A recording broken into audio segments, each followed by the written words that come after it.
The wife, Andrea Cohen, has been pretending to be blind for 3 years while clutching onto her cane. On the night the old building of the medical university crumbles due to an earthquake, a crumbling wall completely shatters my spine. I can only scream Andrea's name hysterically in an attempt to call for help. With her eyes closed, Andrea stands by the debris while responding in my direction in a cold voice. I can't see, so I can't feel you at all. You should crawl out to safety by yourself. But the next moment, her first love, Eugene White, lets out a surprised yell. When he's about to get struck by the falling rocks from the tremors, Andrea's eyes suddenly snap open. She tosses her cane aside and accurately avoids the metal bars and spikes that are strewn all over the ground. Without hesitation, she lunges at Eugene just to protect him from the rocks. The back of my head ends up getting pierced by a fallen slab. After I wake up from a coma, I've gone completely blind. At the same time, my intelligence has deteriorated to one of a 5-year-old. 3 years later, Andrea, who has become the best surgeon in the industry, looks for me everywhere like a lunatic. Finally, she spots me huddling under a bridge, where I beg for food and money. She sinks down to her knees in the snow, her eyes bloodshot. To think that you're brutal enough to take out your own eyesight just to avoid me, is it even worth getting reduced to this state? I tilt my head quietly, as I stare at the void with my hollow gaze. Then, I slowly dig out a blackened coin from my cracked bowl, before passing it in Andrea's direction. Your eyes are working fine, lady. Why are you feeling around on the ground just like me? Are you here to beg for food as well? I've only earned 1 coin, but I'll give it to you. I edge the coin forward in my palm, hoping to reach the lady and brush her hand. Natalie always said if we came across anyone pitiful, we had to help them. This lady seemed dressed too thin for the weather, and a strange perfume clung to her clothes. She had to be freezing, kneeling in the snow like that.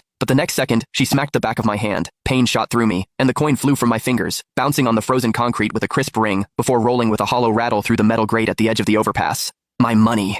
Panic clawed my throat. I scrambled across the icy ground on my hands and knees. Without that coin, I wasn't getting any hot buns. I groped my way to the drain, forcing my fingers into the narrow gaps of the grate. My money fell in. That's for my food. The grate was caked with rust and jagged ice, slicing open the backs of my hands and fingers. I didn't feel the pain. All I cared about was that coin. Natalie worked so hard sweeping the streets every morning, and I couldn't lose it. Colin Gibson, haven't you had enough of this farce? A gust of expensive perfume hit me right before a cold hand clamped brutally around my chin. Her grip was ironclad as she yanked my head up. Just how far are you willing to go to get back at me? Playing blind? Acting crazy? Crawling out here to beg? Your acting is so pathetic it makes me sick. I had no idea what she was talking about. My chin ached, and her nails dug into my skin. Unable to see her, I flailed my hands to shove her away. Let go of me, you nasty lady. You're trying to steal my money. You made me lose my money. I broke down in sobs, tears mixing with melting snow in my mouth, salty and bitter. Pedestrians on the sidewalk slowed down, muttering, "She's all dressed up and bullying a blind disabled person? She even slapped away his money. That's low. Call the cops." His hands are bleeding. Hearing someone stand up for me made me cry harder. Nasty lady, give my money back.